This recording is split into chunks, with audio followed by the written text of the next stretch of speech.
Hello mga kalakwatsa! Welcome back sa ating channel at in-invite po tayo ngayon dito sa Tayug, Pangasinan upang tikman ang offering ng Food Invasion by AJC. So ano pang hinihintay natin? Let's go!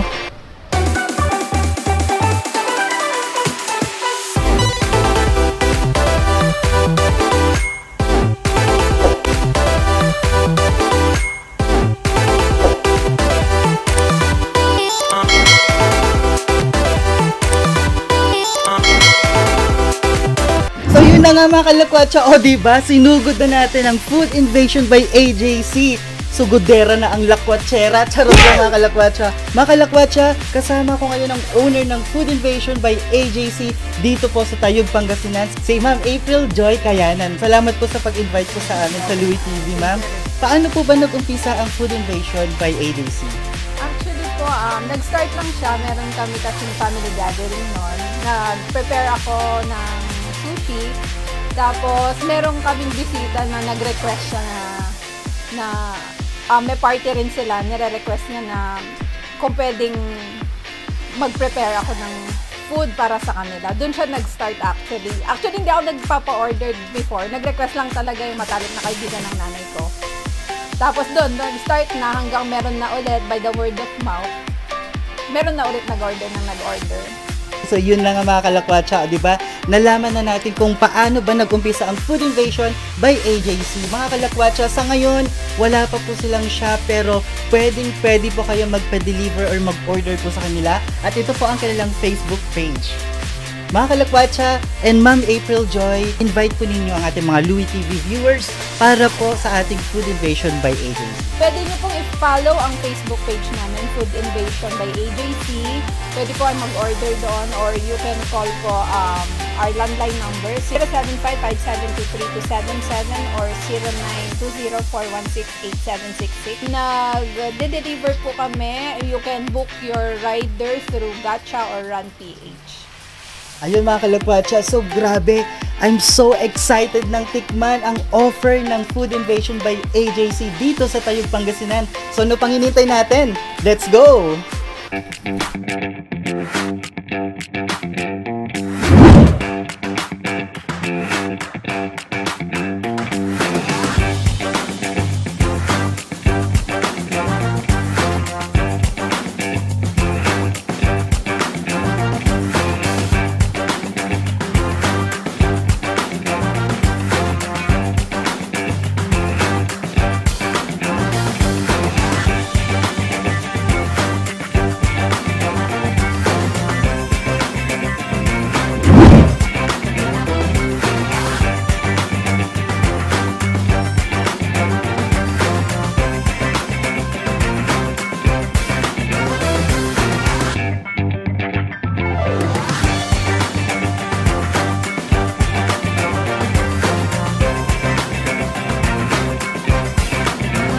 Alright mga kalakwatsa, grabe, eto na nga, na-serve na ang offering ng Food Invasion by AJC dito lang sa Tayug, Pangasinan. Grabe mga kalakwatsa, ang napapansin ko dito, more in Korean and Japanese cuisine ang offering ng Food Invasion by AJC mga kalakwatsa. At trivia na rin mga kalakwatsa, ang owner po ng Food Invasion by AJC ay talagang pinag-aralan po ang Japanese and Korean cuisine. So grabe, napaka-legit talaga ang offering nila. So una po nating titignan mga kalakwatsa, ang kanilang fish cake soup. Grabe, this is my first time po na matikman yung ganitong soup, ang kanilang fish cake soup mga kalakwatsa. So mga kalakwatsa, ito ay nagkakahalaga lamang ng 65 pesos.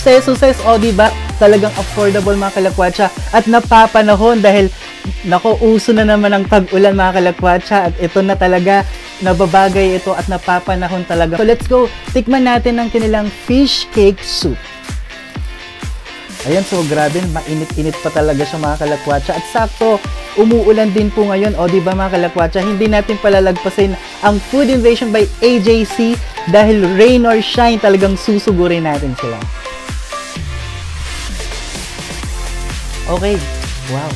So mga kalakwatsa, yung soup niya nanunuot talaga yung lasa ng fish cake. Kumbaga parang pumalo talaga sa soup nila yung flavor ng fish cake mga kalakwatsa. So, recommended ko to mga kalakwatsa ngayong tag-ulan dahil talagang napapano ng paghigop ng soup. Hindi iba-ibang hinihigop nyo mga kalakwatsa. Hindi, charot lang mga kalakwatsa. Alright mga kalakwatsa, unahin na po natin ang kanilang takoyaki. Ito pa yung kanilang cheesy takoyaki. Meron po silang bento. Ang laman po niya ay 16 pieces at nagkakahalaga lamang po siya ng 330 pesos. At meron din po silang 12 pieces na nagkakahalaga lamang ng 120 pesos. So, meron din po silang 12 pieces po na nagkakahalaga lang ng 180 pesos. O, diba mga kalakwatsa? Let's go taste test na sa kanilang takoyaki. So, una po nating titikman again mga kalakwatsa, yung kanilang cheesy takoyaki. Nakikita ko naman on top mga kalakwatsa, napaka-cheesy talaga. Meron din po mga kalakwatsa on top ay nori flakes. Ayan. Ayan mga kalakwatsa, samahan niyo ako sa ating first bite sa kanilang cheesy takoyaki.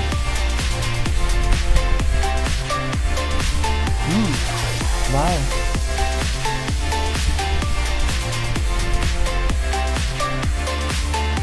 Okay. Wow, grabe. First bite pa lang ng kanilang cheesy takoyaki, talagang lasang-lasa mo yung pagka-cheesiness ng kanilang takoyaki. Hindi lang po sa loob yung flavor niya, talagang kahit sa labas, sobrang lasang-lasa mo yung cheesiness ng kanilang cheesy takoyaki. So, di na nga ako makapagtataka na ito ay isang cheesy takoyaki. Sa mga takoyaki na feature natin, parang sila lang talaga yung makikita mo talagang overload yung cheesiness ng kanilang cheesy takoyaki. So, susunod po natin mga kalakwatsa sa mga mahilig dyan ng seafood. Eto na, meron din po silang seafood takoyaki mga kalakwatsa. So, titikman na rin natin. Let's go. On top po nila, nakikita ko dito sa kanilang seafood takoyaki, meron pong dried shrimp. Meron din po siyang crab stick. So, let's go mga kalakwatsa. Ayan. Tikman natin ang kanilang seafood takoyaki.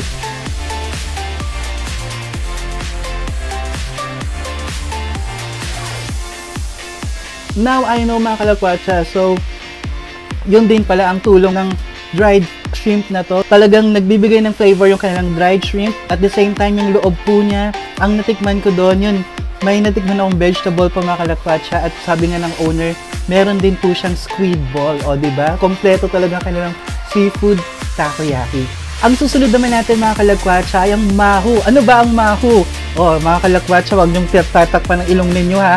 Ang mahu in Japanese term or in English term, ito pa yung ibig sabihin niya ay ang meat floss mga kalakwatsa. So yan ang ibig sabihin ng mahu.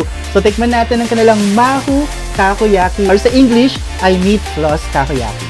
Ayan, so kita nga talaga on top yung floss niya mga kalakwatsa. At the same time, meron pa rin po siyang mayo on top. Samahan niyo ako sa ating bite dito sa kanilang mahu takoyaki, hindi joke lang, ang kanilang meat floss takoyaki. Let's go.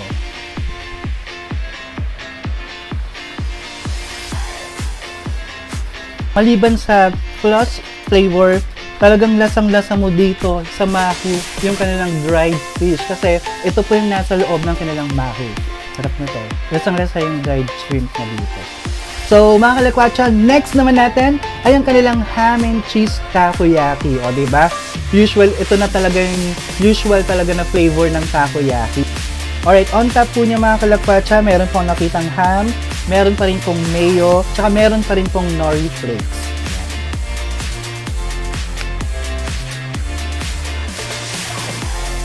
Nice. Iba talaga mga kalakwatsa. Pag may halong ham yung takoyaki, talagang yun talaga yung nanunuot na lasa at yun talaga yung nagbibigay ng flavor sa takoyaki yung ham. At the same time mga kalakwatsa, yun, meron pa rin po siyang cheese. Lasang-lasa pa rin ang kanilang cheese mga kalakwatsa. Okay, ang next natin mga kalakwatsa ay ang kanilang kani. O diba, kulang na lang ay kani. Hindi, joke lang. Kani in Japanese term, pero sa English term po ay ibig sabihin po niya ay crab stick. So yan po, ito po ay crab stick takoyaki or kani takoyaki. Let's go.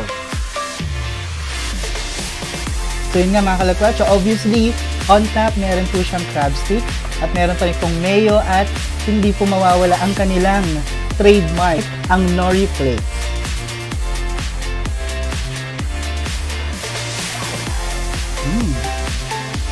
Wow. Okay, nice. Okay. Grabe. Mga kalakwatsa, kahit nakapikit ka, itong kanilang crab stick takoyaki. Talagang malalaman mo talagang crab stick flavor siya. Lasang-lasa yung kanilang crab stick na flavor dito sa kanilang Kani Takoyaki. Grabe. Thumbs up ako dito sa kanilang takoyaki dito sa Food Invasion by AJC. Dito lang po ulit sa Tayug, Pangasinan. Alright, eto na nga mga kalakwatsa. Ang next naman natin ay Shiitake Takoyaki mga kalakwatsa. Eto na. Recommended to mga kalakwatsa sa mga may allergy sa seafood. O diba mga kalakwatsa, grabe, ang Food Invasion by AJC, talagang nag-award din sila sa mga customer nila na allergy sa seafood. Actually, ang kwento po nito mga kalakwatsa, meron po talaga silang customer may allergy po sa seafood. So they come up po na magkaroon ng ganitong flavor, ang Shiitake Takoyaki mga kalakwatsa. So again, recommended po. Ang Shiitake Takoyaki, yung nasa loob po nito ay Shiitake mushroom. O diba mga kalakwatsa, so talagang vegetable.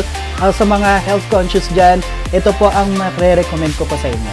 Let's go, tikman na natin ang kanilang Shiitake Takoyaki.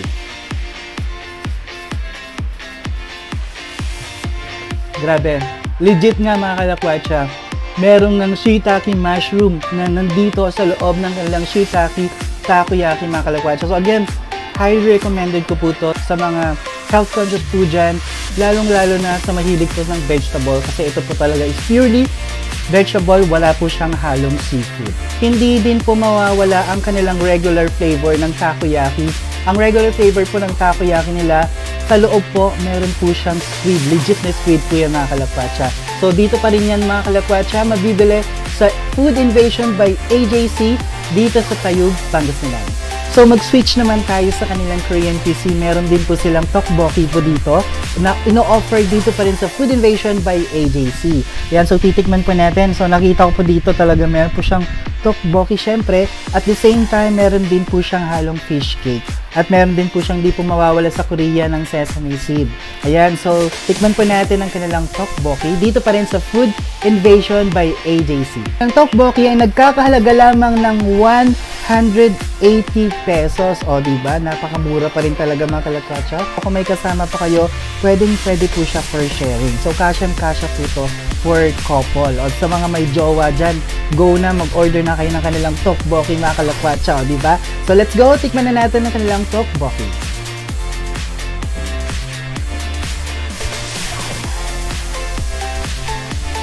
Wow, okay. Grabe. Sarap. Okay, mga kalakwatsa. Alam niyo naman lahat na medyo mahilig ako sa spicy. Nagulat ako sa kanilang flavor, o nagulat ako sa flavor ng kanilang tteokbokki. May pagka-spicy siya, medyo spicy. So, talaga magugustuhan din po ng lahat to. At even me, dahil mahilig din po talaga ako sa spicy flavor. So, let's go. Samahan niyo pa ako sa isa pang bite ng kanilang tteokbokki.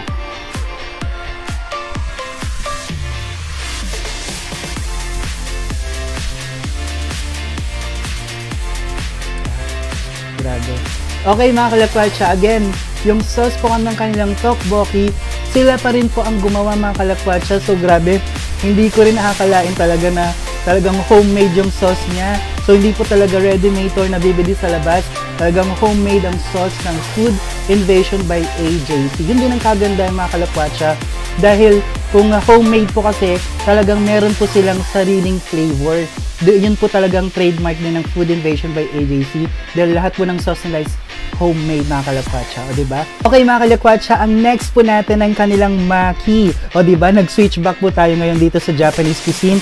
Mga kalakwatsa, alam nyo, fun fact lang, itong kanilang maki, hindi lang po ito basta-basta nabibili sa labas. Dahil again, homemade pa rin po ang kanilang maki. O diba? Yan ang masasabi kong trademark din talaga ng Food Invasion by AJC. Dahil sila po talaga yung gumagawa ng produkto nila. Wala po silang binibili sa labas. So tikman po natin ang kanilang maki mga kalakwatsa. Again, excited ako matikman dahil usually ang binibili kong maki sa labas lang talaga. Pero ito, talagang homemade po. Sila po talagang gumawa ng maki. Assorted flavor po siya mga kalakwatsa, pero pag mag-order po kayo, pwede rin po kayo mamili ng one flavor lang. Kung gusto nyo rin po ng assorted flavors mga kalakwatsa, no problem dahil pwede din po ninyong tikman at orderin sa Food Invasion by AJC. So, meron din po silang third-party delivery mga kalakwatsa. So, no problem kung malayo po kayo sa Tayug, Pangasinan, as long as covered po kayo ng kanilang third-party delivery, which is yung Run Delivery at Gacha, Tayug, Pangasinan, walang problema. Pwede po kayo magpa-deliver at your doorstep. O, diba?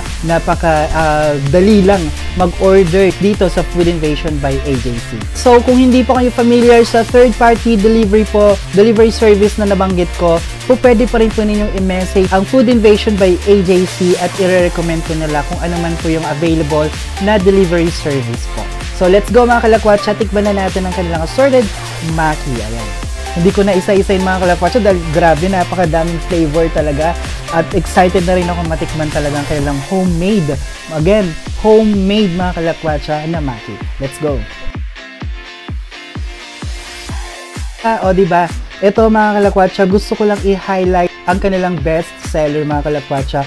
Ito po ang kanilang best seller, ang creamy cane roll mga kalakwatsa. Ayan, makikita ninyo may sesame po siya on top. At syempre, meron din pa rin po siyang mayo mga kalakwatsa. At lalagyan po natin ngayon this time ng wasabi. At napakaganda po ng design ng kanilang wasabi mga kalakwatsa. O diba, hindi lang yan simpleng wasabi lang. O meron din pong pa-design ang kanilang wasabi. Dito lang sa Food Invasion by AJC.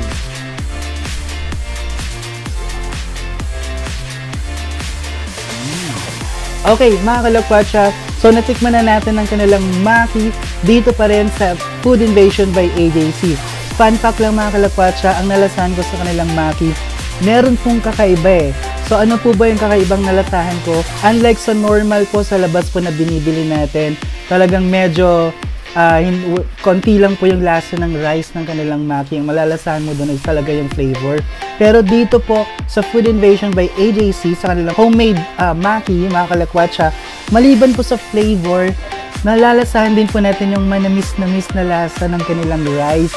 Dahil mga kalakwatsa, ang sabi nga po ng owner ng Food Invasion by AJC, gusto din po nilang i-align yung flavor, Filipino flavor ng maki. O diba mga kalakwatsa? So, kung gusto po ninyong matikman, again, mag-order na pa kayo sa Food Invasion by AJC.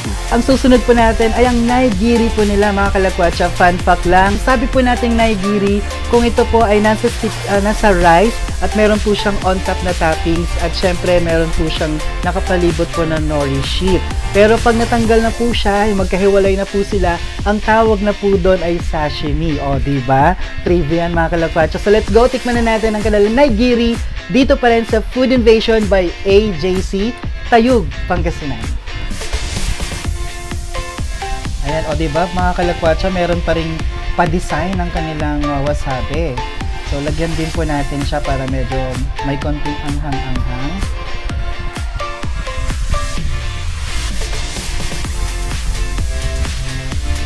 Okay, samahan niyo ako mga kalakwatsa sa ating first bite sa kanilang naigiri.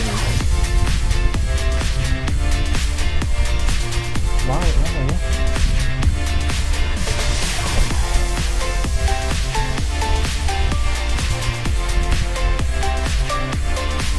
Okay, mga kalakwatsa, so yun nga, yung naigiri nila talagang parang kumakain ka lang din ng rice na hinaluan mo rin siya ng egg at meron din po siyang nori sheet. Pero pinagkaiba nga lang mga kalakwatsa, yung kanilang rice, dahil homemade nga, manamis-namis po siya. Dahil nga gaya ng sabi ko kanina, gusto po nilang lagyan ng Filipino taste ang kanilang rice. O diba mga kalakwatsa? Isunod naman po natin ngayon mga kalakwatsa, ang crab stick. Ayan. Ang kanilang naigiri pa rin with crab stick on top.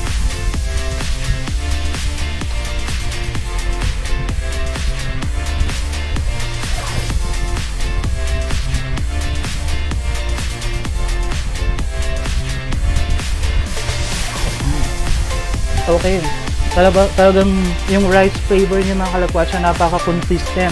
Actually, kung papatikman ako nang nakapigit mga kalakwatsa sa rice nila, masasabi kong rice ito or homemade rice to ng Food Invasion by AJC dahil meron po talaga siyang unique na lasa ng kanilang rice. Yan. Okay mga kalakwatsa, ang susunod naman natin ay ang kanilang kani salad roll. O diba? Mga kalakwatsa, para sa mga health conscious po ulit dyan, ito, recommended ko to sa inyo dahil puro vegetable pong nakikita ko dito. Meron po siyang carrots, cucumber, at meron po siyang lettuce. Binalot din po siya ng rice paper mga kalapatsa. O diba? Tikman nga natin, first time ko lang din makakatikim ng rice paper. Maliban po mga kalapatsa sa cucumber, meron din pong crab stick po sa loob. At the same time, meron din pong sesame po on top ng kanilang rice paper. Ayan, so tikman natin. Sabi ko nga sa inyo mga kalapatsa, ang trademark ng Food Invasion by AJC ay homemade. So ito mga kalapatsa, ang sauce po ng kanilang Kani Salad Roll ay homemade pa rin. Ayan, o diba? Tikman na natin mga kalapatsa. First time ko lang din talaga makakatikim nito. Let's go. Samahan niyo ako sa ating first bite sa kanilang Kani Salad Roll.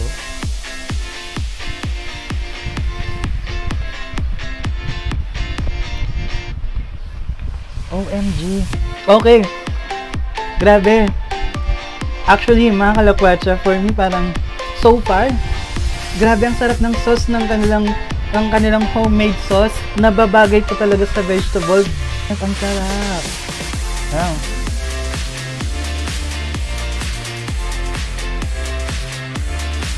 Grabe. Wala akong masabi sa kanilang Kani Salad Roll mga kalapatsa. Grabe at pakasarap mga kalapatsa. First time ko lang talaga din makakatikim ng ganito pero na-amaze ako sa lasa at lalong-lalo na mga kalapatsa. Ang nagdala talaga is yung kanilang homemade sauce. Grabe. Thumbs up ako sa inyo. Food Invasion by AJC. Susunod sa Louie TV, ang part 2 ng ating food vlog featuring Food Invasion by AJC. Siyempre, susugod na naman tayo sa Madlang Kalakwatsa para sa ating public taste test. Abangan ang lahat ng yan sa ating Food Invasion by AJC Food Vlog Part 2. Kaya naman, let's go! Mga kalakwatsa, sana na-enjoy nyo ang video na ito. Suportahan po ninyo ako at i-click ang subscribe button para magkasama-sama ulit tayo sa susunod na vlog.